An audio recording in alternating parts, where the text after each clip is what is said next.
Hola, buenas tardes. ¿Cómo están todos? Les saludo desde la Cámara de Comercio e Industria del Estado Táchira. En nombre del directorio, queremos agradecerle esta conexión tan importante para nosotros y hoy inicia un buen espacio para nuestras entidades. Trabajar con ustedes para el crecimiento, fortaleciéndonos desde la comunicación, desde el estudio, desde la actualización, representa para nosotros el crecimiento conjunto tanto de ustedes como de las entidades y de cada uno de los sectores que maneja este territorio tachirense. De verdad que para nosotros, la Cámara de Industria y Comercio, es un gran privilegio comenzar una conexión importante, una conexión para tenerlos más cerca, para tratar temas que en el día a día representan una pieza importante para el desarrollo, para aclarar nuestras dudas, para tener ese manejo cercano de lo que significa la actualización y las materias que día a día se van presentando y se van actualizando en el ámbito laboral, en el ámbito financiero, en el ámbito económico, en el ámbito fiscal y cualquiera que afecte a todas nuestras estructuras económicas que se desarrollan, no solamente en el estado Táchira, sino en todo el territorio nacional. En este momento, y quizás con nuestra primera edición, vamos a tener un tema de bastante importancia y que está sonando muchísimo en este momento. Y es, pues, todo aquello referido a a lo que se ha manejado en cuanto al ingreso mínimo establecido por el Ejecutivo Nacional. Para nosotros pues, fue bastante acucioso quizás la selección de la persona que pudiera para nosotros poder transmitirles a cada uno de los afiliados y a todos los invitados especiales que hoy están conectados con nosotros, para poder trabajar y quizás poder interactuar en este espacio digital. Y hoy quisiera pues aprovechemos al máximo, preguntemos, interactuemos sobre un tema que es importante para nosotros. Y hoy, pues, voy a trabajar con ustedes este complejo panorama que tenemos. Y para eso tenemos el honor de recibir a la doctora María Elena Subero. Ella es destacada especialista en el derecho del trabajo, socia consultora de Lego y de Lego, delega Lega. Lega, perdón, abogados y profesora de la Universidad Metropolitana de Caracas. Este, Hoy pues quiero darle las gracias a la doctora María Elena Subero por acompañarnos y para iniciar este tema tan importante como lo es la complejidad y quizás ese manejo de contradicciones, de dudas, de aclaratorias que debemos manejar en cuanto a lo que es el salario, a lo que es el ingreso mínimo mensual que pudiéramos estar manejando o que debemos estar trabajando desde desde este momento, desde el anuncio del Ejecutivo Nacional. María Elena, bienvenida al Táchira. Hoy la audiencia prácticamente tachirense, nuestros afiliados de Cámara, hoy te reciben con el mayor respeto para poderte escuchar y poder, pues, interactuar, como te digo. En algún momento, pues, a quizás desde la moderación hacer algunas preguntas, pero también es importante que conozcas que hay un chat activo que desde allí vamos a responderle a cada uno de ellos. Entonces, a la audiencia les agradezco utilizar este medio para poder interactuar con la doctora María Elena Subero. Entonces, nada, María Elena, adelante. Táchira es tuyo en este momento. Ay, Dios mío, qué compromiso. Bueno, muchísimas gracias por la invitación y bueno, definitivamente la conversación que vamos a tener en la tarde de hoy está referido a un anuncio que hizo la presidenta encargada, Delcy Rodríguez, sobre un ajuste sobre el ingreso mínimo total mensual del trabajador. Esto, obviamente, esta declaración ha generado, este anuncio por parte de la presidenta encargada ha generado una suerte, digamos, de dudas, de poco de confusión sobre cómo debemos manejar esto, ¿no? Desde el sector público hasta el sector privado. Pues todo aquel que tiene una empresa y que tenga trabajadores, pues se pregunta qué tipo de movimiento tiene que hacer a los efectos de este anuncio que se hizo el 30 de abril. Ni siquiera fue el primero, sino que el 30 de abril se anunció este ajuste con repercusión para a partir del 1 de mayo.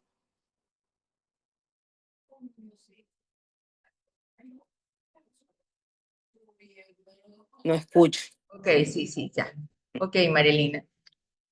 Todos sabemos de este anuncio y justamente desde el anuncio pues comienza la necesidad de las empresas de hacer las cosas bien, ¿ok? Y para hacer eh,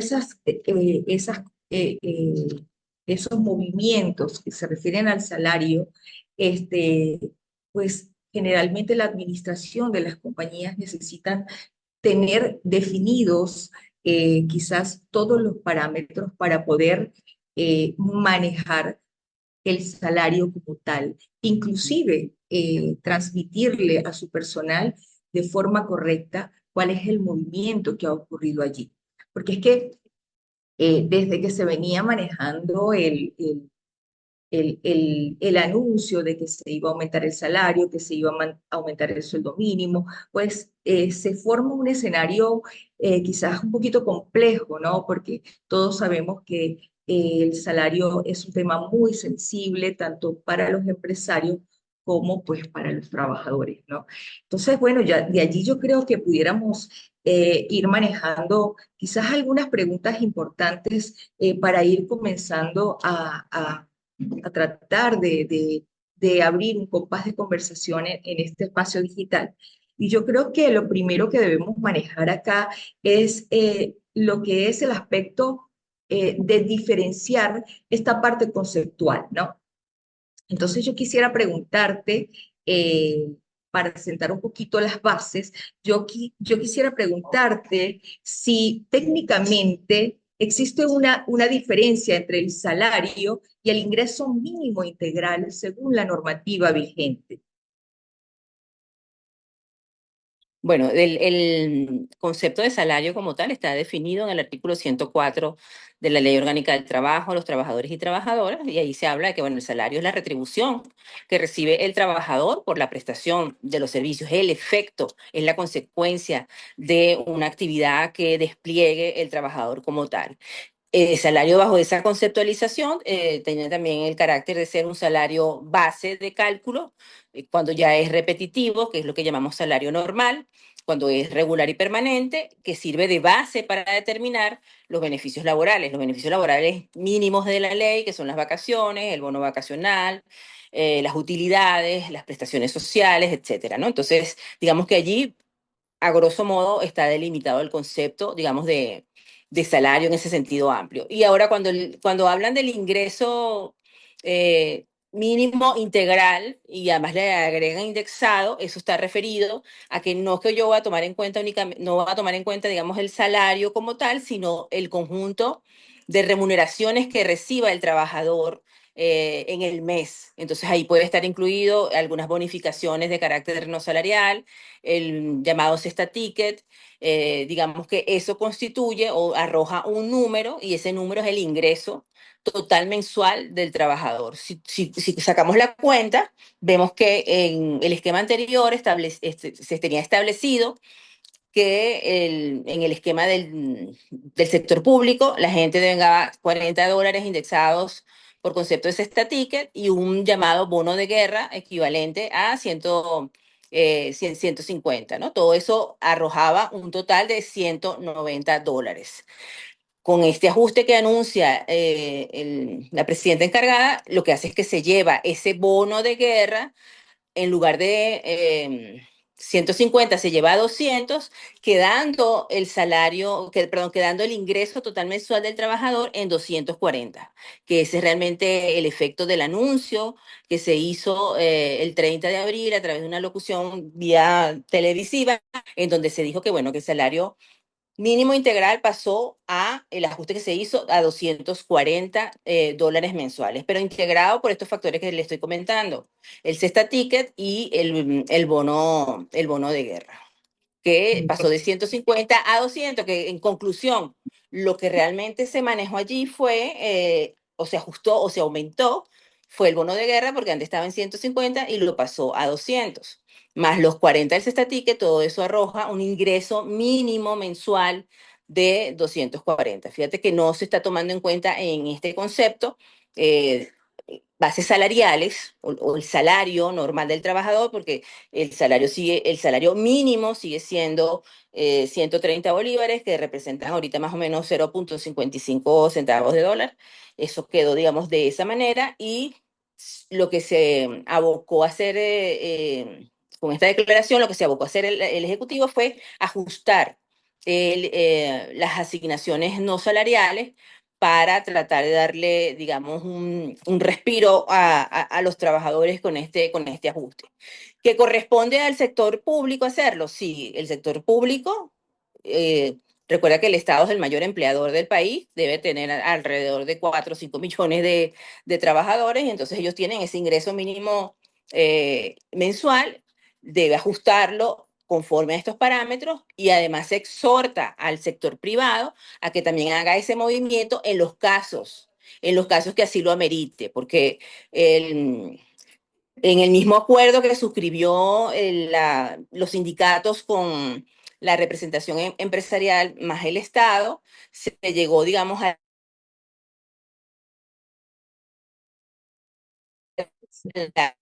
de que el sector privado de asignaciones también no salariales o bonificaciones no salariales, siempre y cuando que el ingreso total mensual de, de los trabajadores del sector privado no supere los 240.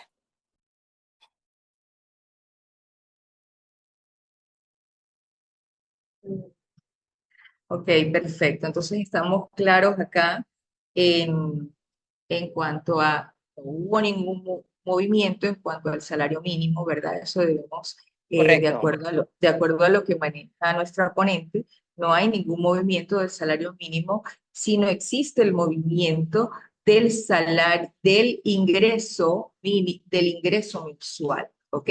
Es afectado a través de el, el bono de guerra y los estatiques. Entonces, yo quiero ir manejando quizás a lo mejor algunas preguntas que tenemos nosotros como Cámara de Industria y Comercio, pero al mismo tiempo también quiero ir interactuando con el chat. El chat te acaba de hacer una pregunta y te dice, buenas tardes, ¿qué debería hacer la empresa privada? Ay,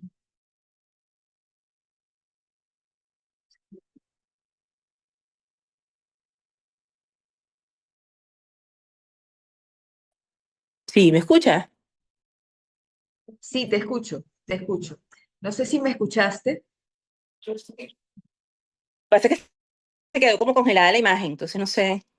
Sí, que te decía que vamos a tratar de manejar esta actividad. Si bien es cierto que la Cámara tiene algunas preguntas para ti, quiero también manejar las preguntas de la audiencia. Y te acaban de hacer una pregunta. Ellos dicen, buenas tardes. Francia Urbina te dice, ¿qué debería hacer la empresa privada? La empresa privada lo que tiene es que revisar su nómina y verificar que sus trabajadores por lo menos tengan mínimamente un ingreso mínimo total mensual de 240 o más. Si usted es un empresario o una entidad de trabajo cuyos trabajadores están por encima de estos 240 en cuanto a ingresos mínimos totales pues mensuales, no tienes que hacer ningún tipo de ajuste conforme a lo que anunció el Ejecutivo. Pero si tienes trabajadores que están por debajo de los 240, tienes que hacer allí los ajustes. Es un ajuste de carácter, digamos, obligatorio porque proviene del Ejecutivo Nacional, porque es lo que está decretando como mínimo a nivel de ingresos. Pero además sabemos que las empresas tienen su cronograma o su presupuesto para ajustar, digamos, sus salarios nominales o las bonificaciones que le concedan a sus trabajadores. Entonces, de momento, se podrá conseguir empresas que si necesitan hacer este ajuste porque el ingreso mínimo total mensual de algunos trabajadores, algunos cargos sean inferior a los 240, entonces allí tienes que moverte un poco y ajustar la parte de asignaciones no salariales o bonificaciones para llegar a este ingreso mínimo total mensual. Pero también te puedes conseguir con un amplio panorama de empresas en donde ese ingreso mínimo supera de repente con creces los 240. Entonces, allí en ese momento o a partir del anuncio no tienes que hacer ningún tipo de ajuste a nivel de tu nómina, sino aquellos ajustes normales y regulares cuando te toca pues ajustar el salario normal del trabajador o quieres también dar algún tipo de ajuste en las bonificaciones. Digamos que ahorita no es obligatorio si usted tiene una nómina en donde sus trabajadores deben de hasta 240 o más como ingreso mensual. Excelente, María Elena. Fíjate, yo creo que es importante que en estos momentos nosotros hablemos de la vigencia y de la exigibilidad. Yo quiero hacerte una pregunta. Ante estos anuncios recientes, ¿es necesario esperar la publicación en Gaceta Oficial para proceder con los pagos o es exigible desde el momento del anuncio del Ejecutivo?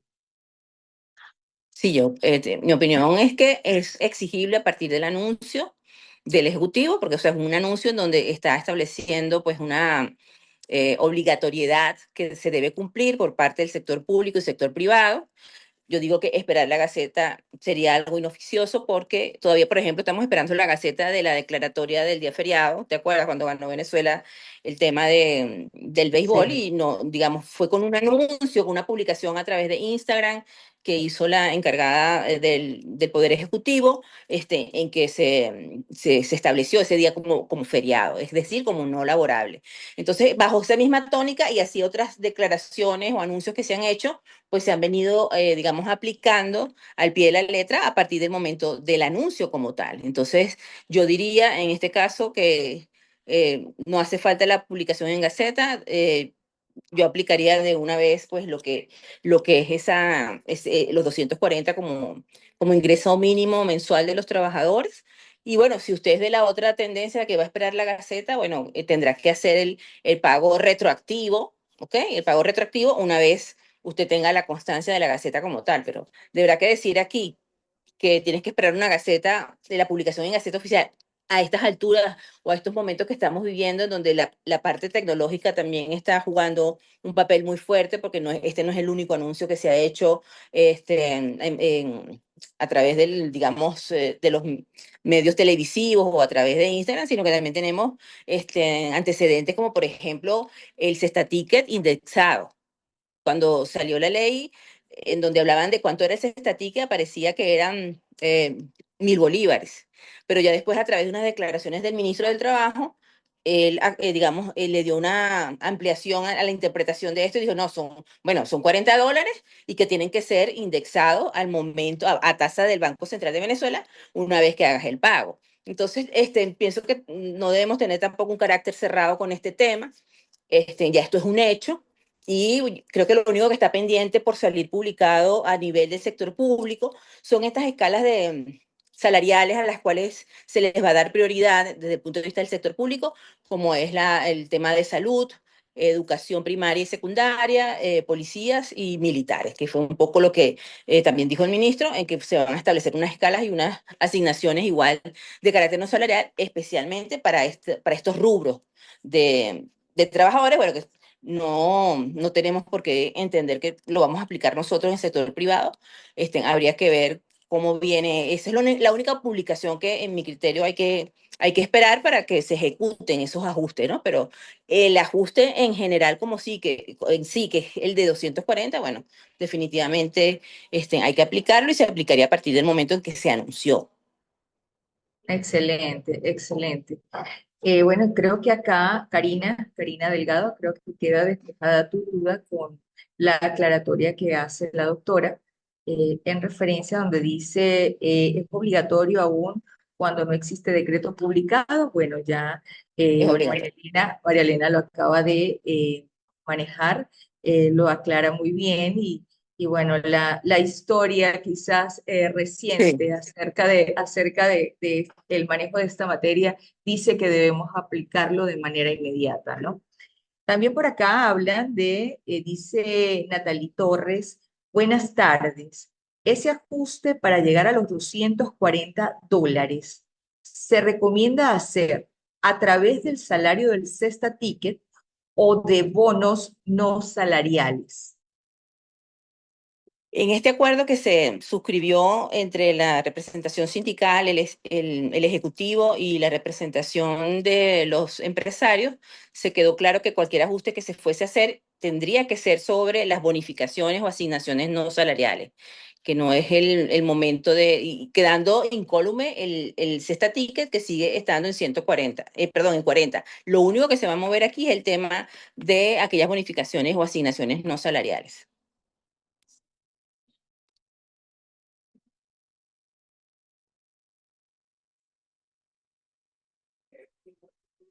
Se quedó como congelado. ¿Me escucha? Sí, sí, sí, te quedaste Ok. congelada, pero No, tú también te me adelante. quedaste con el ayuda, seré yo. Bueno, fíjate, te tenía esa pregunta también, en cuanto al desglose del ingreso, ¿verdad? Sí, Cómo quedaba distribuido exactamente este nuevo ingreso mínimo integral, entendiendo que ese ingreso mínimo estaba entre el salario y las bonificaciones, pero creo que esto ya está suficientemente claro, ¿no?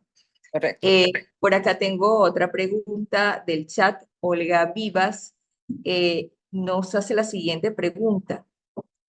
Cuando se habla de retroactividad, ¿se trata de pagar el aumento a partir de la segunda quincena de abril del 2026?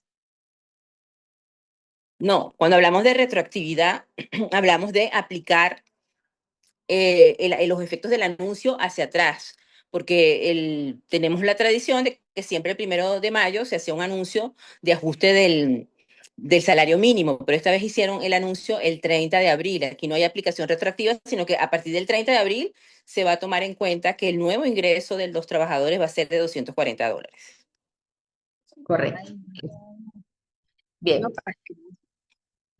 María Elena, eh, vamos a hablar del alcance del sector privado nuevamente, que básicamente es al que le corresponde pues este espacio, ¿no? Aquí tenemos un Sí, espacio completamente privado y vamos a dejar pues, quizás vamos a reafirmar lo que es el alcance del sector privado. Y te voy a hacer una pregunta puntual para que quede pues esto nuevamente firme, ¿no? Siempre existe la duda de la obligatoriedad de estos ajustes en las empresas privadas o particulares. Te pregunto, ¿es imperativo para el sector privado aplicar estos montos? sí, es imperativo porque en el anuncio que hizo el Ejecutivo habló de trabajadores del sector público y el sector privado. Quiere decir que quienes estén, digamos, las empresas que pertenezcan a este sector tienen que aplicar este ajuste. O sea, no hay, digamos, manera de no aplicarlo. Ajá, aquí estoy viendo en el chat una pregunta que hace Daini Ladino, que más o menos tiene referencia con lo que estamos conversando, y dice, ¿qué concepto recomienda para las empresas privadas llegar al ingreso total de $240 para que no sea tomado como sueldo para efectos de prestaciones? ¿Se podría manejar con el mismo nombre del bono de guerra? Pregunta ella. Bueno, el tema del bono de guerra es una creación de del Ejecutivo para los trabajadores del sector público. La característica, además en sentencias se ha establecido que el bono de guerra no tiene carácter salarial.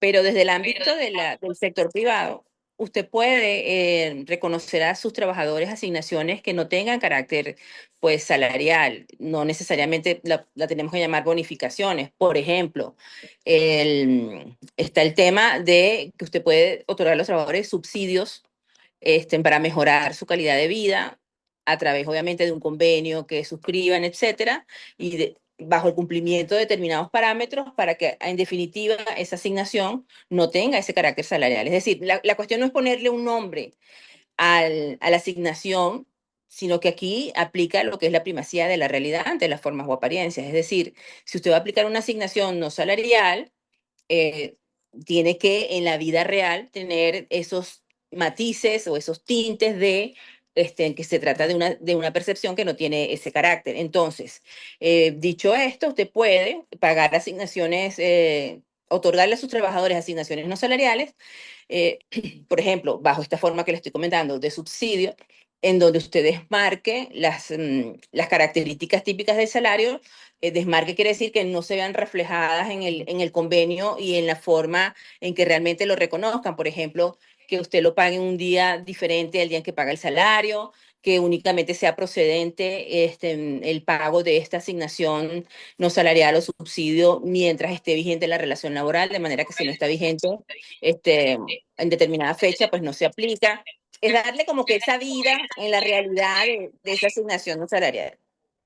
Exacto, más allá de colocarle un nombre a, a esa entrega de ese dinero, ¿verdad? Tendría las empresas o las entidades que analizar qué tipo de beneficio, qué tipo de adición pudiera proteger al trabajador, que lo pudiera cubrir más allá de cualquier ingreso que pudiese manejarse como dudoso. Ujú. Bueno, es lo que estaba comentando, un poco digamos, rematar la idea, es que, bueno, hay que adaptar esa asignación que no tenga carácter salarial o bonificación a unas determinadas características, pero para ello, bueno, hay que hacer un análisis, hay que hacer una construcción, no es ponerle un nombre a algo por ponérselo para yo quedar, digamos, exceptuado de esto, sino que de verdad en la práctica, en la vida real, se le den esos elementos que lo alejan del tema del salario. Por ejemplo, tenemos el cestatique, pero hay empresas que aparte del cestatique, por ejemplo, le otorgan a sus trabajadores bonos complementarios al cestaticket. Esto sería como una suerte de dinero extra y que además, si lo otorgas bajo la misma circunstancia que otorgas el cestaticket, es decir, a través de una tarjeta, etcétera, ya incluso tenemos decisiones laborales que sostienen que ese complemento que otorgas por concepto de cestatique no tiene carácter salarial. Entonces, bueno, se pudiera echar mano pues, de esas figuras, pero el derecho laboral es casuístico, cada caso en particular tiene, digamos, su aplicación y entonces habría que analizar efectivamente la realidad de cada quien para ver cómo se puede aplicar esto en cada empresa. Pero sí, definitivamente, si se puede hacer, se puede otorgar una asignación de carácter no salarial. Usted lo puede denominar bonificación, no hay ningún problema, pero tiene que en sí revestir estas características que no sean las mismas del salario, porque si van a ser las mismas, obviamente entonces es un pago que pudiera estar a riesgo de que sea considerado base de cálculo por no reunir en la realidad los elementos necesarios, ¿no? No, no es que sea un riesgo, sino que ese nombre que le has adjudicado a la asignación debe tener absoluta concordancia con la realidad. ¿Ok? Tú no puedes llamar, si lo vas a pagar igual que salario mensualmente, en la misma fecha, por la prestación del servicio, independientemente de que la relación laboral esté activa o no, es decir, si el trabajador está de vacaciones, etcétera, entonces allí obviamente no hay una correspondencia entre el título que le estamos colocando a la asignación y lo que se está aplicando en la realidad. Entonces allí donde nosotros, pues, no solamente el nombre que le vayamos a colocar va a ser lo determinante, sino que es un conjunto de elementos que después se vienen a analizar al momento que se tenga algún tipo de reclamación o controversia con algún trabajador que considere que eso es salario. ¿Ok? Bien, María Elena. Este, Yo quisiera tocar un poquito el análisis de la responsabilidad, ¿no? De este tipo de anuncios. Y quisiera hablar de que recientemente la presidencia encargada mencionó que este ajuste sería algo responsable. Desde el punto de Sí. vista técnico-legal, ¿a qué se refiere esta afirmación en el contexto actual, cuando ella habla de algo responsable?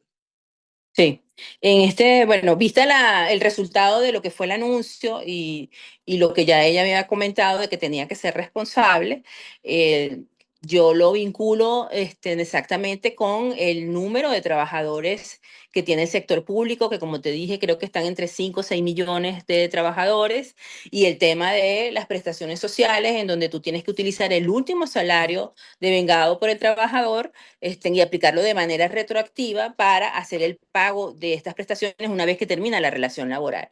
Entonces, el tema de la responsabilidad creo que viene por allí en el sentido de que no le voy a dar, digamos, mayor peso a la base salarial mientras se reacomodan o mientras se arreglan muchas de las instituciones del derecho laboral, que entiendo que es lo que se va a hacer, sino que voy a tocar otras asignaciones y tampoco tan altas como es el caso, por ejemplo, del bono de guerra.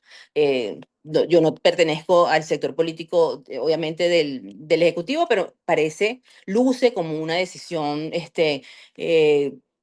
que se tomó con cautela, pues que realmente dispararlo, qué sé yo, a lanzarte un salario mínimo como el que está en la región. Por ejemplo, Colombia creo que está en 440, Uruguay 500, etcétera. Llevar el salario mínimo a esos niveles, de verdad que desde el momento en que nosotros tenemos este tema pues coyuntural, significaría no solamente para el Estado, sino también para muchas empresas una suerte, digamos, de complicación, ¿no? Entonces yo creo que a eso se referían con el tema de la responsabilidad.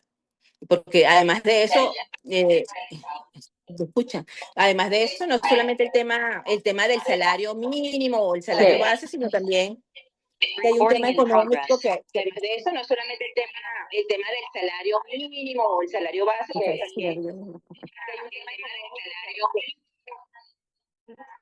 Entonces allí lo que hay es que, de acuerdo a lo que yo interpreto, esa responsabilidad deviene de justamente no agotar, digamos, lo que son las finanzas, sino Ok. realmente, sin tener realmente una estrategia. ¿Cómo impacta legalmente este ajuste a figuras específicas como conserjes y el personal doméstico?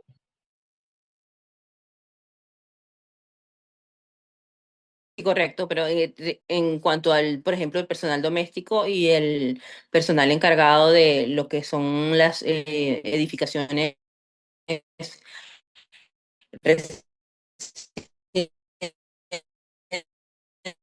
tienen que devengar es lo que ha decretado el Ejecutivo, que son los 240 243 por conocimiento en particular que yo conozco, eh, el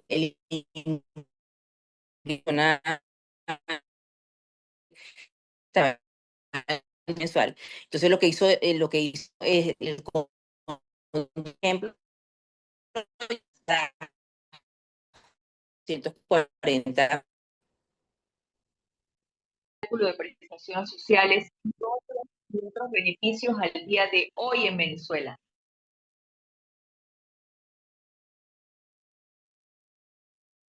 Claro, recuerda que tenemos una cosa es mínimamente por concepto de la prestación. Entonces, para determinar las prestaciones sociales, establece la ley que el salario, la base de cálculo para su determinación es el salario integral. El salario integral visto como el salario que tiene asignado el trabajador más una porción de las utilidades y otra porción del bono vacacional. Eso, legalmente hablando, es lo que se conoce como salario integral, de manera que las prestaciones sociales, si usted paga un salario nominal superior a los que me imagino que obviamente sí, que son 130 bolívares, en ese caso usted debe adicionarle una porción de las utilidades y otra porción del bono vacacional que va a recibir el trabajador en el año, y una vez sumado esto se conforma una base mucho más robusta, mucho más amplia, y es la que le va a servir para determinar las prestaciones sociales de carácter retroactivo. Excelente. Bueno, María Elena, yo creo que nuestros afiliados han logrado despejar algunas dudas, bastantes inquietudes. Creo que están fortaleciendo en este momento pues ese criterio que ya yo creo que como buenos empresarios han ido adoptando, ¿no? Pero siempre el estudiar, el aprender juntos nos hace crecer y definitivamente creo Totalmente. que han sido 40 minutos necesarios para seguir caminando de manera correcta. Hoy nos acompañó la doctora María Elena Suberos. María Elena, muy agradecida a nuestros afiliados del Táchira y a nuestros invitados especiales. María Elena Suberos, ella es profesora de la Universidad Metropolitana de Caracas. Ella es especialista en derecho del trabajo y de verdad queremos darle las gracias en nombre del directorio de la Cámara de Comercio e Industria del Estado Táchira por tocar un tema importante, un tema álgido, un tema controversial, un tema de Sí. extrema preocupación en lo que es el sector económico regional y no solamente de nuestra región, sino de todo el territorio nacional. De verdad que muy complacidos de tenerte, muy agradecidos, muy satisfechos de las respuestas. Y bueno, ella es María Elena. María Elena, no sé si quieres dejar tu número telefónico como laboralista para que puedan en cualquier momento contactarte. Claro, bueno, pueden visitar las redes nuestras. Yo pertenezco a Lega Abogados, somos una firma de abogados que nos encargamos de conocer todas las áreas del derecho y las áreas de industria. Nos pueden ubicar en la página web www.lega.law. Igualmente en Instagram está @lega.law, y mi red social en Instagram también es marielenasube @gmail.com, pero solamente es María Elena Sube. Y bueno, estamos a la orden, cualquier cosa a través de la cámara, pues con mucho gusto podemos prestarles la asistencia que requieran en esta materia. Yo digo que siempre, como tú lo acabas de decir, el tema de la profilaxia, es decir, estar preparados para cuando venga determinado problema, saber cómo afrontarlo, no aprenderlo cuando ya lo tenemos encima. Entonces, esta labor profiláctica por ejemplo, en el caso del derecho laboral es súper importante. Yo de verdad felicito a la Cámara por esa iniciativa de preparar a sus afiliados antes de cualquier evento, pues. Igual estamos a la orden para dictar talleres en sus empresas, compañías relacionados con el tema laboral. Aquí se ha detectado muchísimo que gran parte de los problemas que tienen las empresas en algunos casos es porque sus gerentes o supervisores realmente no están bien compenetrados con el área del derecho del trabajo y no saben de repente cómo hacer en determinadas situaciones y en donde, bueno, obviamente pueden poner en riesgo a la empresa por no conocer el protocolo a seguir ante determinada situación. Eso es a través de un taller básico en materia laboral que, bueno, con gusto estamos a la hora. Excelente. 40 minutos de conexión con el afiliado que estoy muy segura que les llegó a cada uno de ellos a fortalecer cada conocimiento y cada práctica que tenemos que manejar en este día a día de constante actualización en materia económica y en materia de leyes. Así que muchísimas gracias, María Elena, gracias a toda la audiencia que se Placer. conectó, a nuestros afiliados, a los invitados especiales, a los profesionales que hoy también se conectaron con nosotros, que forman parte de representación administrativa de las empresas. De verdad, muchísimas gracias y hasta una próxima oportunidad. Muchísimas gracias a Encantada. todos. Hasta pronto. Un placer.